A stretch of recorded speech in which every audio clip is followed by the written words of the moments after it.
It will shock you to hear that as a Christian, I believe the theory of evolution is right when it says that all living things share a common origin. And I'm not just saying it because I want to get you hooked to keep listening to this episode. That's actually how I planned on starting this episode until I discovered that statement is false. You see, the theory of evolution does not say all living things share a common origin. The theory of evolution says all living things share a common ancestry. You might ask, what then is the difference? Notice the words at the ending: origin and ancestry. There is a reason why the theory of evolution uses the word ancestry and not origin. The theory of evolution believes that all living things evolved gradually through modification by descent. And that word descent talks about descendants. As organisms began to produce other organisms, there was evolution involved. For many people, their strongest argument against the theory of evolution is that no one has seen evolution at work.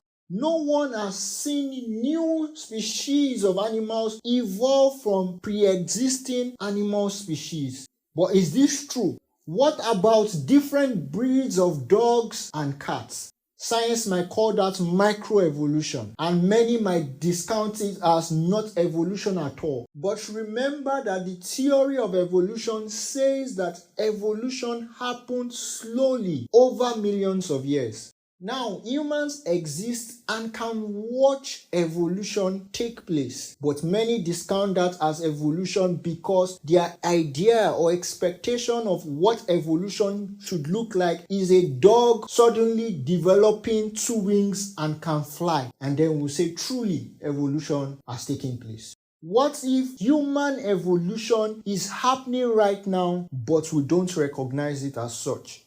In times past, there was a generation known as Gen X, then came Gen Y, then came Gen Zs, and now Gen Alphas. What if this is truly human evolution at work? How humans have improved in their thinking capability, in their acts of solving global problems, and in their improvements in artificial intelligence. After all, one of the earliest species of human beings known as Homo habilis used stone tools, but now humans are using advanced technology. What if all of this is part of human evolution?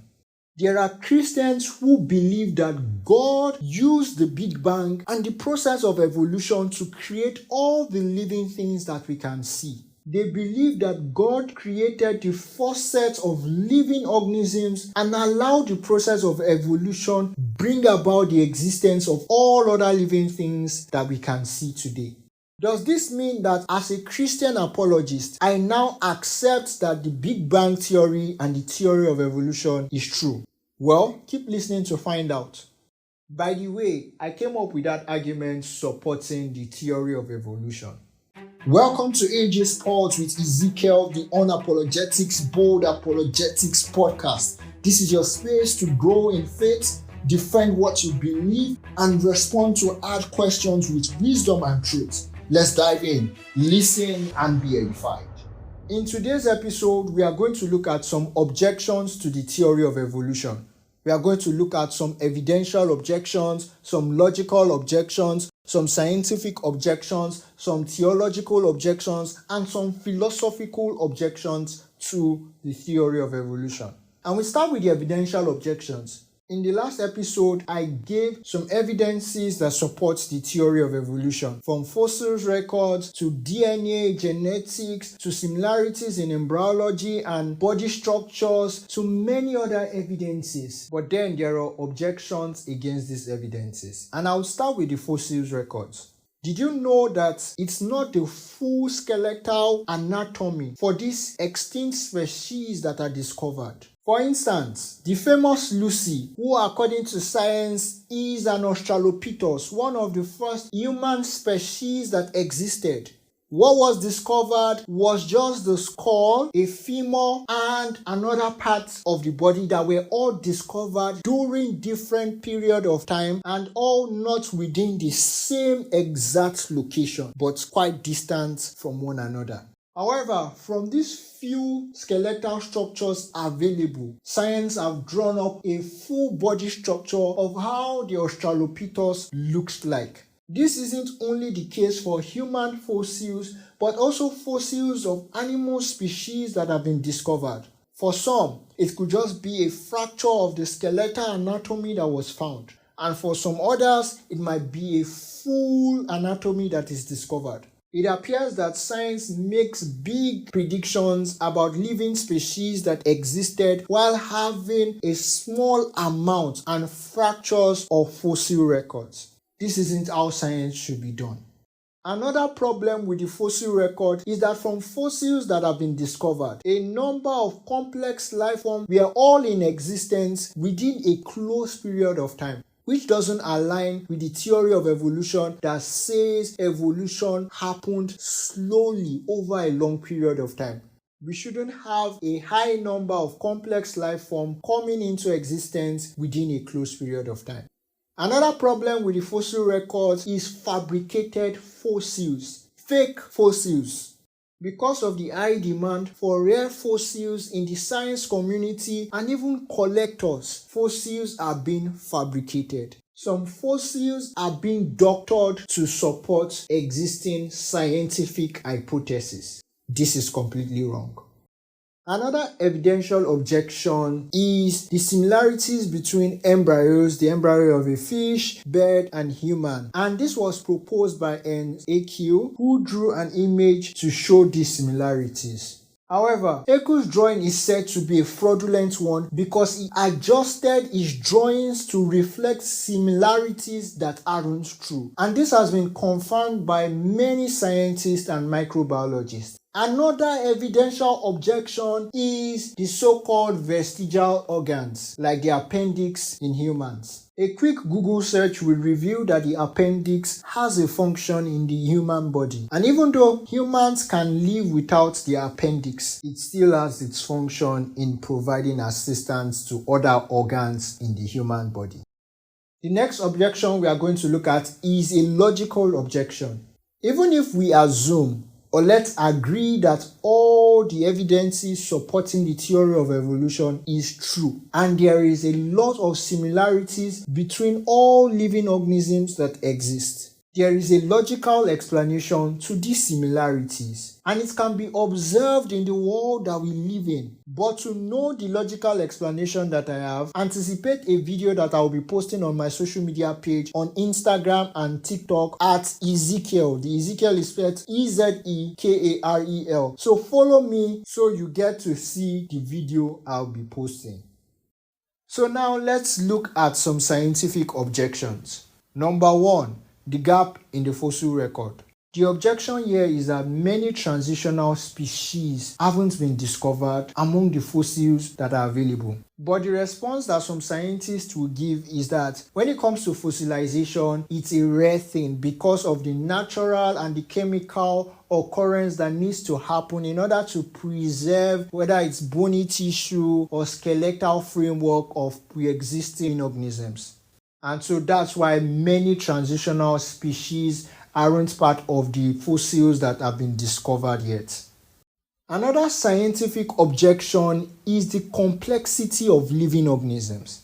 All living species have some form of complexity. Even something as microscopic as cells have its own form of complexity. And by the way, if you were to take a cell and remove the casing, the shell of the cell, and give the components of the cell to scientists to take to their laboratory and recouple everything back to create a cell, it would be scientifically impossible. But still, science wants to believe that through random mutation and natural occurrences, the first life was created. And then through natural selection, we have all the complexities of living species that are available today. This isn't possible. Evolution through natural selection isn't an adequate mechanism for creating a complex life form here on Earth. It isn't possible. Another scientific objection is the abiogenesis problem. Since the theory of evolution does not explain how the first life form came to be on Earth, some scientists say that the theory of evolution is weak. But many other scientists will respond that the theory of evolution wasn't proposed to explain how life originated, but how life evolved, and that there are many other scientific hypotheses, theories, and explanations on how life originated.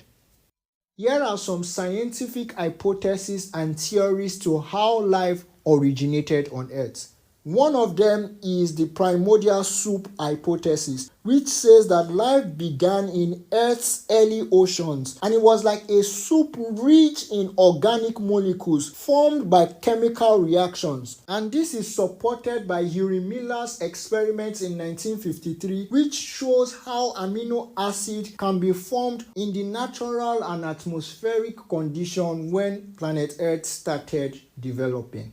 However, there are debates as to whether the atmospheric condition used in Henry Miller's experiments actually matches the atmospheric condition when Earth began to develop. Another scientific hypothesis on how life originated is the panspermia hypothesis, which says life didn't originate on Earth but was seeded from space and carried by comets or asteroids. But then, this does not answer the question on how life originated. It simply changes the question from how life originated on Earth to how life originated somewhere out in space.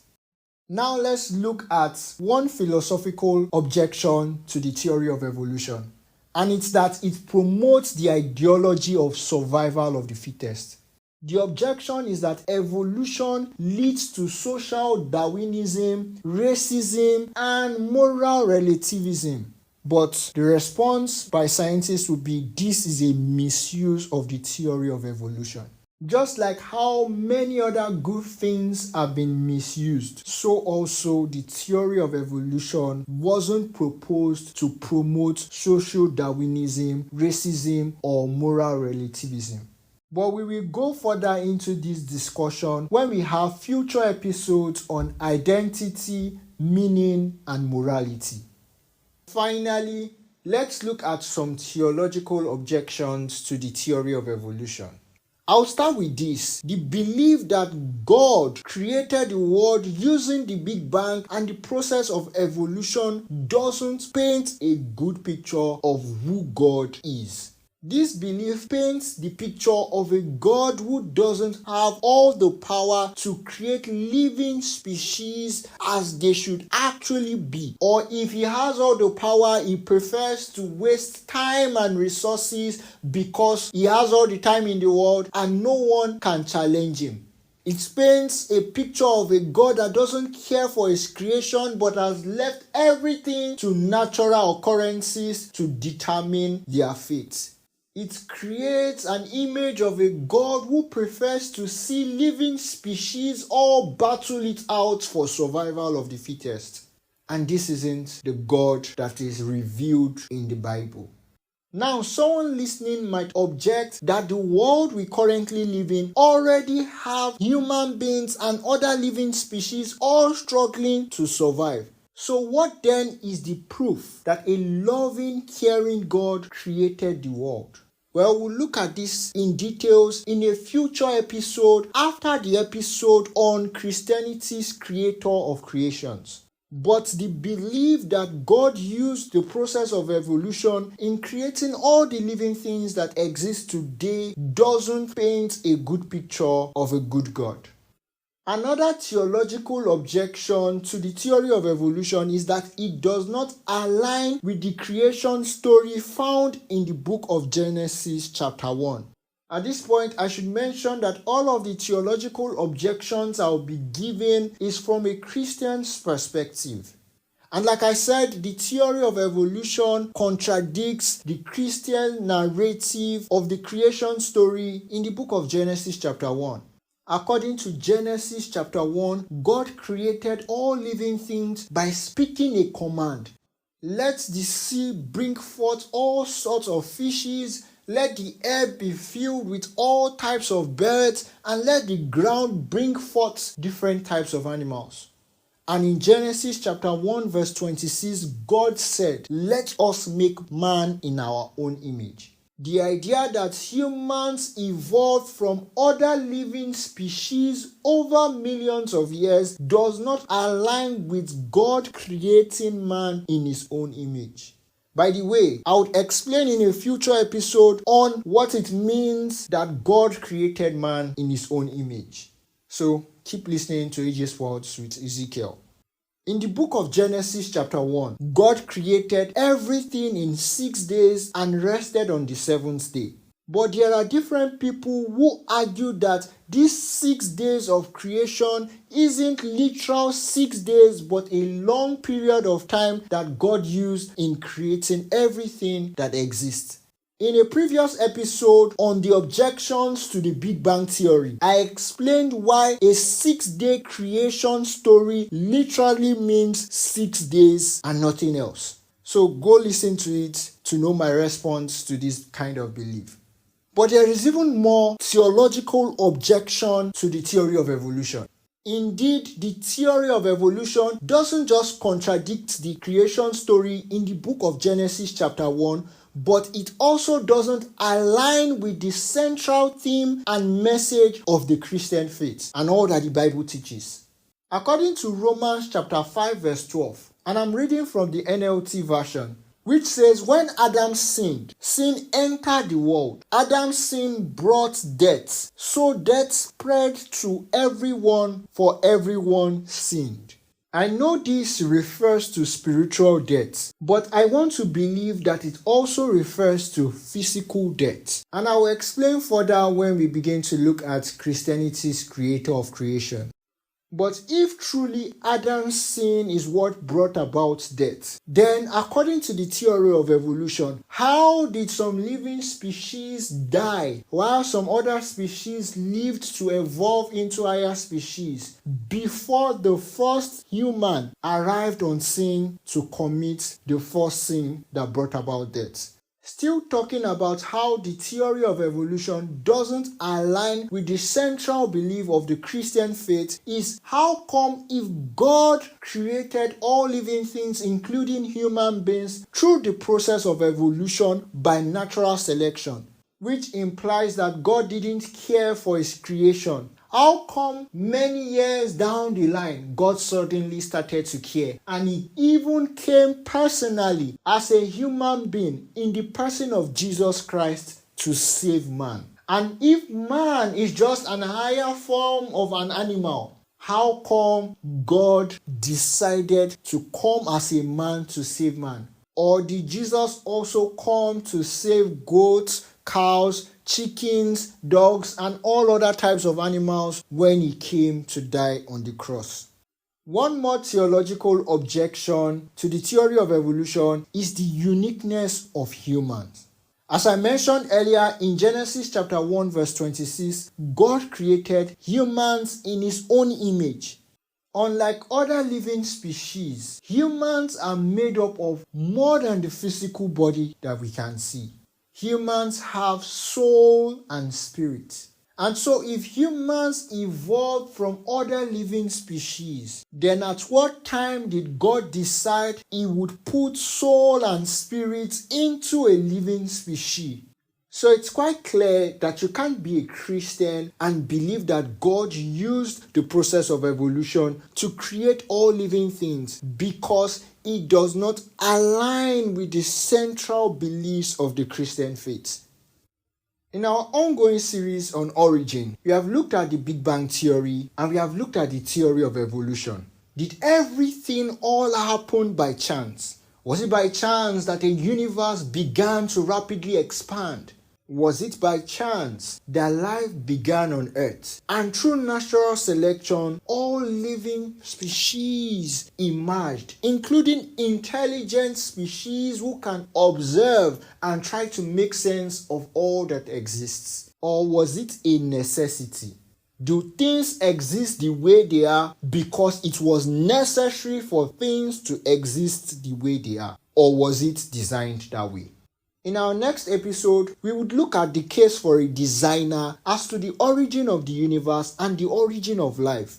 Two arguments might come to your mind already. We have the fine-tuning argument, which is a scientific argument, and we have the Kalam cosmological argument, which is a philosophical argument. We would look at more arguments supporting the case for a designer. So make sure to keep listening to AJ Sports with Ezekarel, and do well to follow me on social media on TikTok and Instagram at Ezekarel. Ezekarel is spelled Ezekarel. Remember, I said I'm going to be posting my logical objection to the theory of evolution.